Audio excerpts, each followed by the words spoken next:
This is the Eye on Annapolis Daily News Brief, keeping you informed about the happenings in Annapolis and the area. Local news, local sports, local events, local opinion, and of course, local weather. The Eye on Annapolis Daily News Brief starts now. Good morning. It's Tuesday, September 4th, 2018.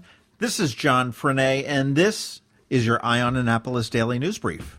Senator John McCain's final journey ended Sunday on a grassy hill overlooking the Severn River on the grounds of the United States Naval Academy. A horse-drawn caisson carrying the senator's casket led a procession of mourners from the chapel to the cemetery on Sunday following a private service. The U.S. Navy band played marches along the way, and several hundred Naval Academy midshipmen lined the path. A flyover of military aircraft did a missing man formation to honor the Navy pilot who was shot down in Vietnam and held for more than 5 years as a prisoner of war. After the American flag was removed from the casket, a grieving widow, Cindy McCain, pressed her cheek to the surface while his two sons, Jimmy and Jack, shared a hug. Secretary of Defense Jim Mattis presented flags to both Cindy McCain and Roberta McCain, who is the senator's 106-year-old mother. And his son Jack said of his father, "He fought hard, obstinately, exuberantly, because he liked to fight, but more importantly because he believed in what he was fighting for. My father fought and suffered, endured defeats, rose from the ground, fought again to keep faith with his heroes, to safeguard the country he loved and her causes, to be a better man, and to make a better world." Senator McCain is buried next to his Naval Academy friend, Admiral Chuck Larson, and in a recent memoir, McCain had said that he wanted to be buried at the Naval Academy, quote, "near where it all began." The Maryland State Police are investigating yet another wrong-way crash along Route 50 where two people died early Sunday morning.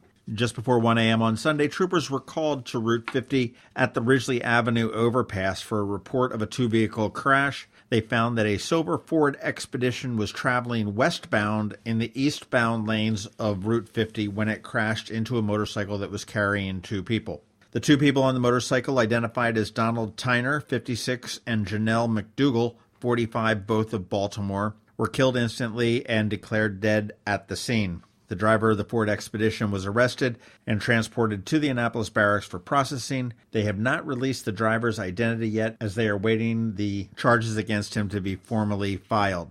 In Navy news, Navy opened their season 0-1 as they fell to the Hawaii Rainbow Warriors 59-41. Hawaii quarterback Cole McDonald threw for 428 yards and 6 touchdowns to rout the Navy 59-41. Hawaii got things started early and really never looked back, scoring on their first 6 possessions and went into the half leading 38-14. Things looked like they might turn around for Navy early in the third quarter. Zach Abey was the beneficiary of 2 short yardage touchdowns with an 85-second time frame, but the Rainbow Warriors put the game out of reach for the Mids after McDonald threw a 31-yard touchdown in the early parts of the fourth quarter. Navy is traveling back home and will have their home opener on Saturday against Memphis. That game time is scheduled for 3:30 p.m., and you can get your tickets at navysports.com. Speaking of football, let's look to the Ravens and M&T Bank. Augie Chiesera, who's the president of the Greater Baltimore and Chesapeake region for M&T Bank, said people are energized and excited about the fall. And M&T Bank is changing up their advertising for the season. And last year, their ads featured quarterback Joe Flacco making pancakes for children and participating in community events. And Flacco will still be featured in some of the ads, but they're really focusing on Ravens fans to be the central figure. The ads will depict fans tailgating, taking selfies outside of M&T Bank Stadium, and celebrating big plays by the Ravens. It all seems like it's great for M&T Bank Stadium and M&T Bank. However, the Ravens are still facing an uphill battle. In addition to missing the playoffs for the last 3 seasons, the Ravens have been dealt a noticeable decline in attendance, and the team's poor play and displeasure from fans about the players kneeling during the national anthem. In an interview with the Baltimore Business Journal, Ravens president Dick Cass said that he had spoken with some season ticket holders and sponsors who say that the team has become mediocre. He expects the team to get over the hump this year.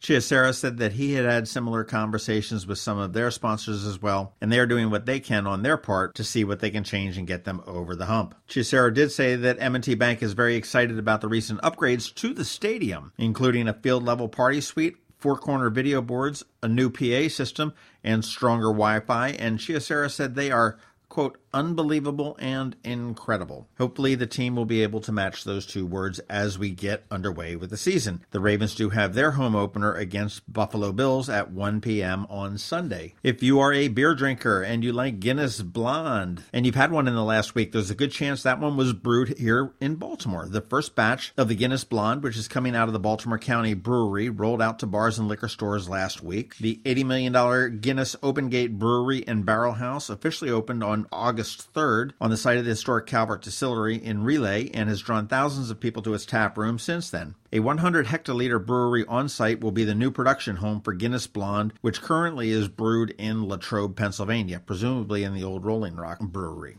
Of course, Guinness Stout is still brewed exclusively in Dublin. How do you know if you're drinking a Baltimore brew? Easy. Look at the packaging. It'll have a Made in Baltimore label as well as an image of the Maryland flag. Welcome to Maryland and welcome to Baltimore, Guinness.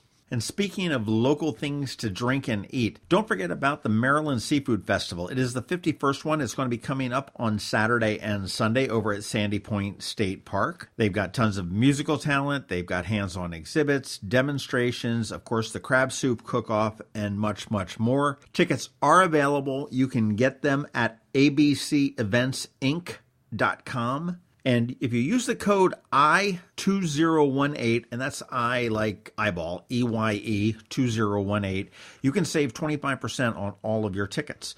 Online tickets are on sale now, so don't delay. Get them now. Save the hassle at the gate. And we'll see you next Saturday and or Sunday at the 51st Annual Maryland Seafood Festival. That is about it for the top news today. Please check in with eyeonannapolis.net throughout the day because we do have updates. You do want to check out our photo gallery from the McCain service on Sunday. Some very, very moving pictures there as well. A little bit toward the end of this, I've got some special words, so please stay tuned and listen to them. But up now, we have George Young with your local DMV weather forecast.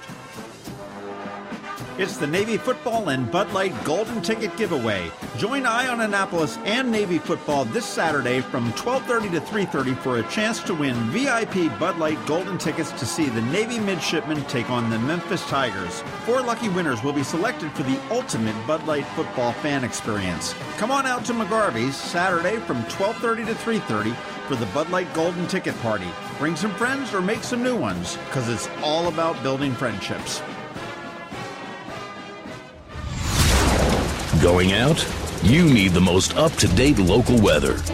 Here's George Young from DMV Weather in Annapolis with today's forecast. Hey everyone, this is George with DMV Weather, and this is your Eye on Annapolis forecast for Tuesday, September 4th.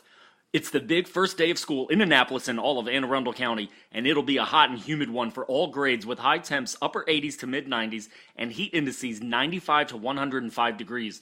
Same goes for Wednesday and Thursday, more heat, humidity, and highs in the 90s before a frontal boundary moves through the region on Friday and brings with it a likelihood of showers and storms and temps in the mid 80s.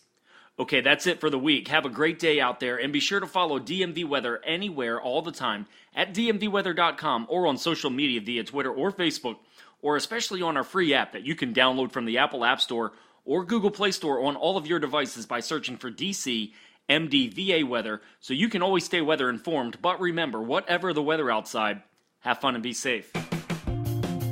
There are 533 miles of shoreline in Anne Arundel County alone.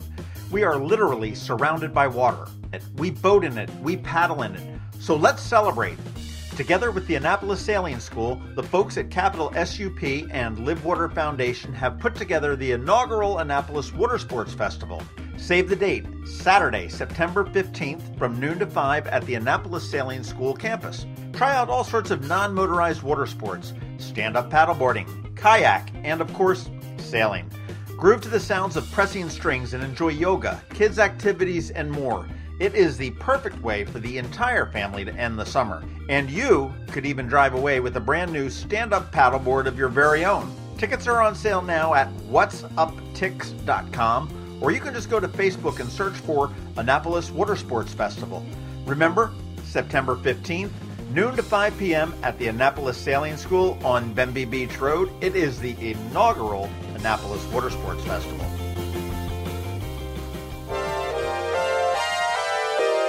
So many different stories in the news, and everyone has an opinion.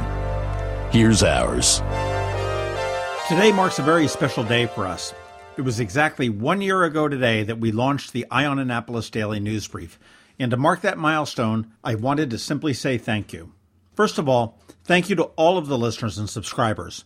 On average, about 36,000 of you download this daily brief each month. If you listen to this and you don't subscribe, please do. Just go wherever you would get your podcast. It could be the Apple Podcast app, Downcast, Overcast, Stitcher, TuneIn, Spotify, or even your Amazon Echo device. That way, the daily briefing is delivered right to you, just like the newspaper, but more reliably and without cluttering up your driveway. But when you do subscribe, there's no hunting for it. The most recent episode is right there at the top, ready for you to listen to it on your schedule.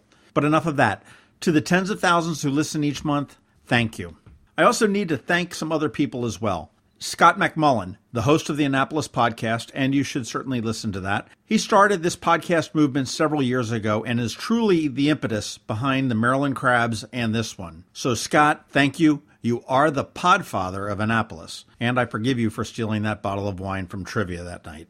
To Tim Hamilton, my co-host on the Maryland Crabs, again another podcast that you should be listening to. Just like with the Maryland Crabs, he's the one that pushed me to start this daily brief. Well, push might be too strong of a word. He just kind of whined until I said okay. But he was absolutely right, and to Tim, thank you.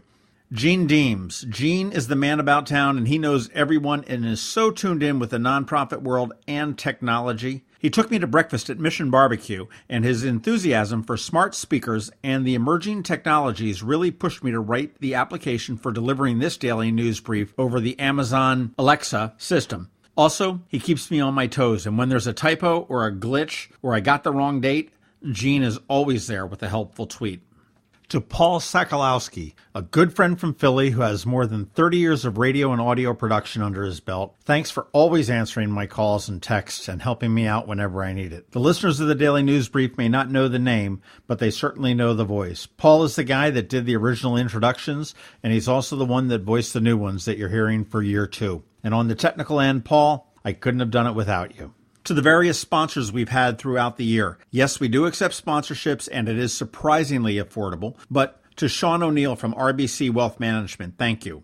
To Steve Samaras at Zachary's Jewelers, thank you. Alan Hyatt at Severn Bank, thank you. To Brian Riddle at Homestead Gardens, thank you. To Kevin and Brian from Capital Sup and the Annapolis Water Sports Festival, thank you guys. To Ashley and Sharon from Kegs and Corks, you too. Colleen from Anne Arundel Recreation and Parks and the Twist and Stout and Lifeline 100 programs. Can't forget about you. Nor can I forget about Scott Smith from Annapolis Home Expos. You all have really had a key part in helping us grow. And finally, a huge shout out and a giant thank you to George Young of DMV Weather. He has been with me every step of the way and bringing you a daily, hyper-local, and extremely accurate, I might add, weather forecast. I would say that he missed one, but that's not true. I screwed up and put the wrong recording in. But a giant thank you to George. And please check out his website and download his app. You can go to dmvweather.com. It's free, and it's an app you're not going to regret having. There you go. 1 year in the books, on to year 2. And once again, to everybody involved, my most heartfelt thanks for your support. You've been listening to the Eye on Annapolis Daily News Brief. Tell your friends and colleagues this is the podcast where you can keep up on the latest with what's going on in Annapolis. And also tell them about our website, eyeonannapolis.net, where you can find even more information. This podcast comes to you every Monday through Friday at 7 a.m., keeping you informed with the Eye on Annapolis Daily News Brief. And take a moment to listen to our other podcast, The Maryland Crabs, released every Thursday at noon.